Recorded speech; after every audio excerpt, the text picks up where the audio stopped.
ازيكم عاملين ايه؟ يا رب تكونوا بخير. النهارده هحكي لكم القصة دي ليها مغزى طبعا، وانا بحبها جدا وبحب اسمعها كتير جدا. وهحكيها لكم باختصار. كان في ملك. الملك دوت كان بيعين كل فترة شخص من اشخاص الموجودين عنده في المملكة لمدة عامين فقط. يخليهم ان هم يمسكوا المملكة كلها ويتحملوا كل أعبائها وكده. فكان كل سنتين يغير واحد. فكان يجي يعين شخص. يجي في السنتين دول الشخص دوت يقعد ياخد كل الأموال، ويكتنز لنفسه أموال كتيرة جدا، ويعمل كل حاجة ليه ولأولاده وفلوس، ويصرف ومصاريف كتيرة جدا. لدرجة إن هو لما ينتهي السنتين يكتشف الملك ان الشخص دوت اللي هو عينه، الشخص دوت كان عنده سرقة. فيبدأ ان هو يحبسه ويعين واحد من بعده. طبعا كان في نهاية السنتين كل واحد فيهم بيبقى حزين جدا جدا ان هو ساب السلطة وساب النفوذ وساب الفلوس وساب كل شيء وترك كل شيء، وما بقاش فيه اي حاجة. وفي منهم اللي كان بيتمتع في السنتين اللي هو عايشهم دول، يقعد يصرف بالطول وبالعرض ويعيش حياته ويعيش أسرته أحسن عيشة. وبعد السنتين يكتشف إن هو خلاص عاش السنتين بس، وبقية عمره هيعيش ما عندوش اي حاجة. ان هو خلاص يعني خلاص ان هو افتلس. فجه واحد من شخص من الاشخاص.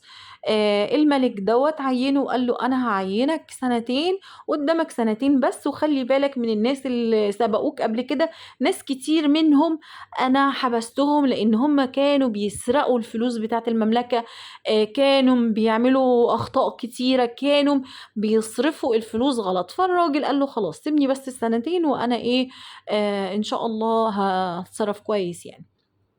المهم جه قبل خلاص السنتين خلصوا، والملك بيقول له ايه، يلا بقى خلاص انت ايه السنتين بتوعك خلصوا. انت بقى هتمشي، ما نشوف بقى انت هل هتبقى فقير ولا هيكون وراك ايه. فلما فتش وراه ما لقاش وراه حاجة، فلقى مبسوط جدا ان هو ماشي وخلاص هيسيب المملكة. قال له يا انت غريب جدا، الناس كلها اول ما تيجي تمشي لما السنتين بيخلصوا بيبقوا زعلانين جدا، سايبين الثراء والملك والخير وكل شيء وماشيين، انت الوحيد اللي لقيتك مبسوط. قال له يا مولاي عشان انا استغليت السنتين دول احسن استغلال. اشتريت ارض بفلوسي وزرعتها ومليتها من الخيرات وبنيت فيها قصور وبيوت، وجبت فيها كل اهلي وكل الناس اللي بحبهم، وعملتها كأنها مملكة خاصة بيا. فانا لما امشي من هنا انا هيكون عندي مملكتي الخاصة، وفيها اهلي وفيها احبابي وفيها الناس اللي بحبهم، وانا ما سرقتش حاجة، ده كان من مرتبي ومن اجتهادي ومن تعبي. فانا حاولت ان انا اتعلم من اخطاء الاخرين، واستغليت السنتين دول استغلال صحيح. تيجوا بقى احنا كمان نستغل الوقت اللي احنا عايشين فيه، ونستغله في طاعة ربنا وفي عبادة. طب ما تيجوا كده بقى نبني لنفسنا بيوت في الجنة.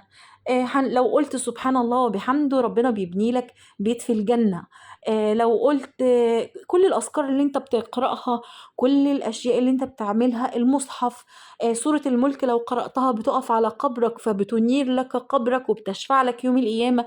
الصلاة على سيدنا محمد بتخلي سيدنا محمد صلى الله عليه وسلم يشفع لك يوم القيامة.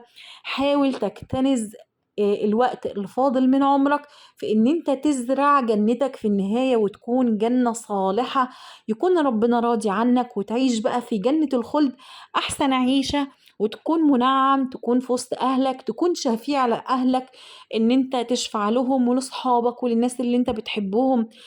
تكون عايش في نعيم من الله لا يزول بقى حتى آخر الزمان. يعني خلاص احنا عارفين ان بعد في الجنة مفيش حاجة، خلاص مفيش موت، مفيش فناء، مفيش أي شيء، انت بتعيش مخلد. فاعمل بقى للجنة دي كل حاجة تقدر